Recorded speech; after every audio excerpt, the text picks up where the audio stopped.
چین پاکستان کا اسٹریٹجک شراکت دار اور امریکہ دوست ہے۔ پاکستان نے ماضی میں امریکہ چین کے درمیان پل کا کردار ادا کیا، اب بھی کر سکتا ہے۔ پاکستان کی خارجہ پالیسی بلاک پالیٹکس نہیں، پاکستان کے امریکہ کے ساتھ مضبوط تعلقات ہیں۔ نائب وزیر اعظم اسحاق ڈار کا امریکی تھنک ٹینک اٹلانٹک کونسل سے خطاب، کہا پاکستان اور امریکہ کے دو طرفہ تعلقات میں مثبت پیش رفت ہوئی، امریکہ کے ساتھ جلد ٹریڈ ڈیل ہو جائے گی۔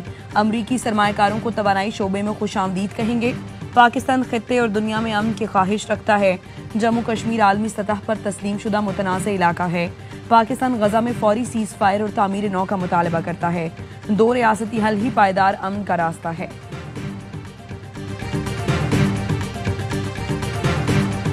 نائب وزیر اعظم اسحاق ڈار سے امریکی وزیر خارجہ کی ملاقات، امریکی محکمہ خارجہ کا اعلامیہ جاری۔ اعلامیہ میں کہا کہ مارکو روبیو کا ایران سے ثالثی میں پاکستان کے مثبت کردار پر اظہار تشکر۔ مارکو روبیو نے خطے میں استحکام کے لیے پاکستان کی کوششوں کو سراہا۔ ملاقات میں داعش خراسان کے خلاف تعاون بڑھانے پر غور کیا گیا۔ دہشت گردی کے خلاف امریکہ پاکستان ڈائیلاگ اگست میں اسلام آباد میں ہوں گے۔ امریکہ اور پاکستان کے درمیان انسداد دہشت گردی تعاون پر بات چیت ہوئی۔ دونوں ممالک کا باہمی تجارت کو فروغ دینے پر اتفاق ہوا۔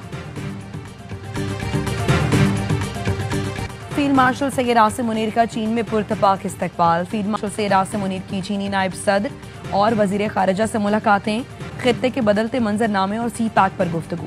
آئی ایس پی آر کا کہنا ہے چینی قیادت نے پاکستانی افواج کو جنوبی ایشیا کے امن کی علامت قرار دیا۔ فیلڈ مارشل سید عاصم منیر کو پیپلز لبریشن آرمی کے ہیڈ کوارٹرز پہنچنے پر گارڈ آف آنر پیش کیا گیا۔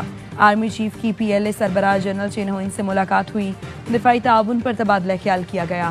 فوجی قیادت سے ملاقاتوں میں دفاعی تعاون، تربیت اور انسداد دہشت گردی پر تبادلہ خیال کیا گیا۔ پاکستانی اور چینی افواج میں ادارہ جاتی روابط پر اور آپریشنل ہم آہنگی بڑھانے پر زور دیا۔ فیلڈ مارشل عاصم منیر کا چین کی مستقل حمایت پر اظہار تشکر، دونوں ملکوں کا مشترکہ چیلنجز کے خلاف اسٹریٹجک ہم آہنگی بڑھانے پر اتفاق۔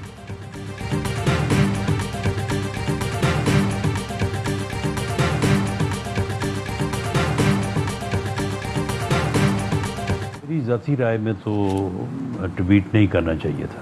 ایک آدمی حکومت میں بیٹھ کے بتا دے رہا ہے تو پھر وہ حکومت میں وہ کس لیے بیٹھا ہے؟ اس کا تو پھر محاسبہ ہونا چاہیے، اسے جو ہے وہ اپنی پوزیشن سے علیحدہ ہونا چاہیے۔ کوئی عہدیدار فتنہ الخارج اور ٹی ٹی پی کو بھتہ دے رہا ہے تو کارروائی ہونی چاہیے۔ حکومتی شخص بھتہ دے رہا ہے تو پھر وہ حکومت میں کیوں ہے؟ ایسے شخص کا محاسبہ ہونا چاہیے، بھرپور ایکشن لینا چاہیے۔ وزیر اعظم کے مشیر رانا ثناء اللہ کی پروگرام اعتراض ہے میں گفتگو، کہا میری ذاتی رائے میں محسن نقوی کو ٹویٹ نہیں کرنی چاہیے تھی۔ گورنر کے پی فیصل کریم کنڈی کہتے ہیں پی ٹی آئی والوں نے پورا صوبہ دہشت گردوں کو ٹھیکے پر دیا ہوا ہے، یہ تو میٹنگز میں اعتراف کر چکے ہیں کہ ہم بھتے دیتے ہیں۔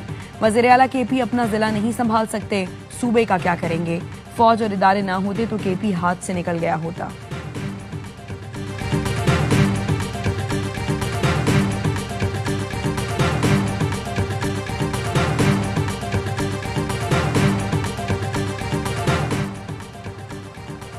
پی ٹی آئی رہنما حماد اظہر کا عدالت کے سامنے سرنڈر کرنے کا اعلان۔ اپنے ایکس پیغام میں لکھا 9 مئی کے مقدموں میں بے گناہ ہوں، عدالت سے رجوع کر کے انصاف طلب کروں گا۔ والدین کا اکلوتا بیٹا، 3 بہنوں کا بھائی، 2 کمسن بچوں کا باپ ہوں۔ 2 سال میں گھر والوں نے مجھ سے زیادہ تکلیف برداشت کی۔ والد کے انتقال پر گھر والوں، والدہ کے ساتھ رہنا چاہتا ہوں۔ چیئرمین تحریک انصاف بیرسٹر گوہر کہتے ہیں امید ہے حماد اظہر ثابت قدم رہیں گے۔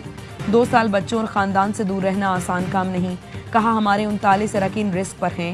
حکومت مینڈیٹ کے علاوہ 120 نشستیں لینا چاہ رہی ہے۔ بہتر ہے کہ ہمارے جو لوگ بچے ہیں وہ بھی استعفیٰ دے کر گھر بیٹھیں، اچھے وقت کا انتظار کریں۔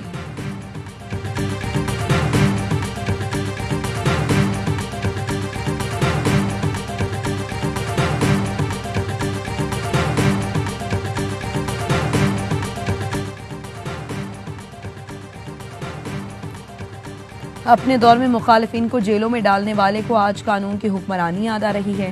9 مئی کے سازشی کردار اور سہولت کاروں کو سزائیں ہی قانون کی حکمرانی ہیں۔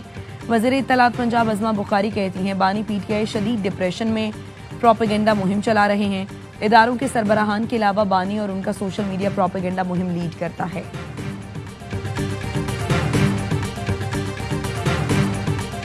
I once again want to request for the social media operators, social media platforms, cooperate with us on the blockage, removal of accounts.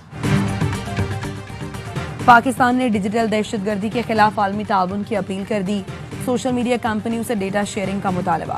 وزیر مملکت برائے داخلہ طلال چودھری کہتے ہیں پاکستان عالمی سطح پر دہشت گردی کے خلاف مضبوط مورچہ ہے، دہشت گردی سے منسلک سوشل میڈیا کے سینکڑوں اکاؤنٹس کا پتہ لگایا ہے، انہیں بلاک کرنا چاہتے ہیں، سوشل میڈیا پلیٹ فارم صارفین کے ڈیٹا تک رسائی دیں۔ بیرسٹر عقیل نے کہا کالعدم T T P, B L A اور بی ایل ایف جیسی تنظیمیں سوشل میڈیا کے ذریعے پروپیگنڈا اور نوجوانوں کی بھرتی کر رہی ہیں۔ پاکستان نے غیر ملکی سوشل میڈیا کمپنیوں کو دفاتر کھولنے کی بھی دعوت دے دی۔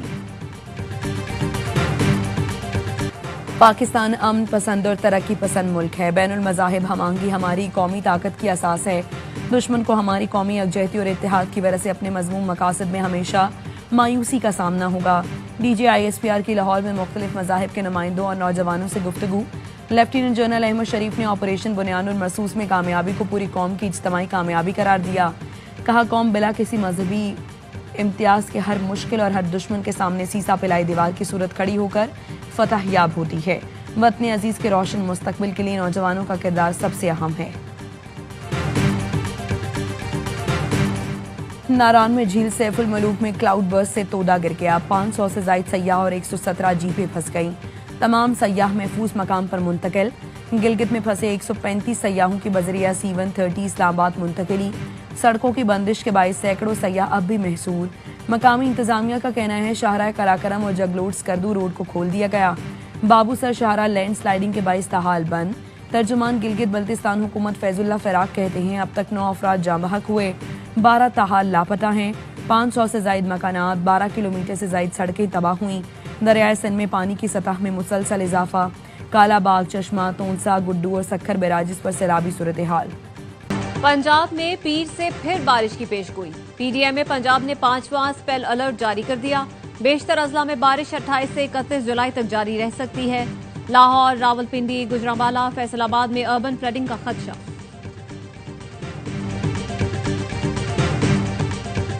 غزہ دنیا کا سب سے زیادہ قحط زدہ علاقہ بن گیا، بھوک سے نڈھال مزید 9 فلسطینی شہید ہو گئے۔ یونیسیف نے بتایا اگست تک غذائی قلت کے شکار بچوں کو بچانے کے لیے درکار خوراک ختم ہو جائے گی۔ فلسطینی صحافی نور الشنا کہتی ہیں ہزاروں بچے بھوک سے مر رہے ہیں، دنیا خاموش ہے، صرف اظہار یکجہتی نہیں، حقیقی اقدامات چاہتے ہیں۔ اسرائیلی حملوں میں مزید 80 فلسطینی شہید۔ فلسطینیوں کی چیخیں سن کر بھی خاموشی ناقابل معافی ہے۔ سیکرٹری جنرل اقوام متحدہ انطونیو گوتریس کا انسانی حقوق کی عالمی کانفرنس میں جذباتی خطاب، کہا میں عالمی بے حسی کی وضاحت نہیں کر سکتا، انسانیت ختم ہو چکی ہے۔ برطانوی وزیر اعظم کا فلسطینی ریاست کو تسلیم کرنے کا مشروط اعلان۔ برطانوی وزیر اعظم کیئر سٹارمر نے کہا 2 ریاستی حل ہی پائیدار امن کا راستہ ہے۔ برطانوی وزیر اعظم پر فلسطین کو تسلیم کرنے کا مطالبہ زور پکڑ گیا، 221 برطانوی اراکین پارلیمنٹ پہلے ہی فلسطین کو تسلیم کرنے کا مطالبہ کر چکے ہیں۔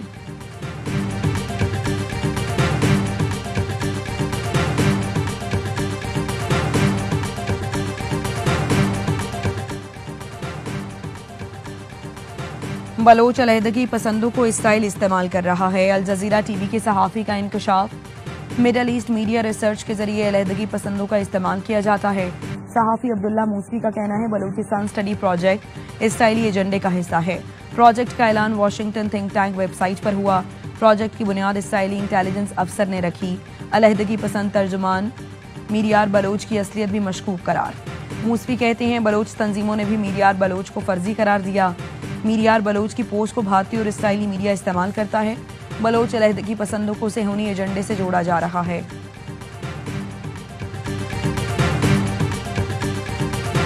پارکنگ فیس ختم، پارکنگ مافیا اب بھی سرگرم۔ سندھ حکومت نے کراچی بھر میں پارکنگ فیس ختم کرنے کا حکم نامہ جاری کر دیا۔ شہریوں کا کہنا ہے پابندی کے باوجود پارکنگ فیس لی جا رہی ہے، فیس نہ دیں تو لفٹنگ والے بائک لے جاتے ہیں۔ وزیر اعلیٰ کی ہدایت پر محکمہ بلدیات نے نوٹیفیکیشن جاری کیا، کوئی ادارہ سڑکوں پر پارکنگ فیس وصول نہیں کرے گا، کے ایم سی سمیت کوئی ادارہ فیس نہیں لے سکے گا۔ پارکنگ مافیا کے خلاف قانونی کارروائی شروع ہو گئی۔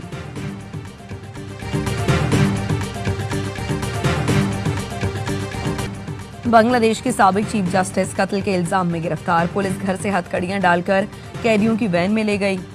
عدالت کا سابق چیف جسٹس بنگلہ دیش کو جیل بھیجنے کا حکم۔ خیر الحق طلبہ تحریک میں نوجوانوں کے قتل کے مقدمے میں نامزد ہیں۔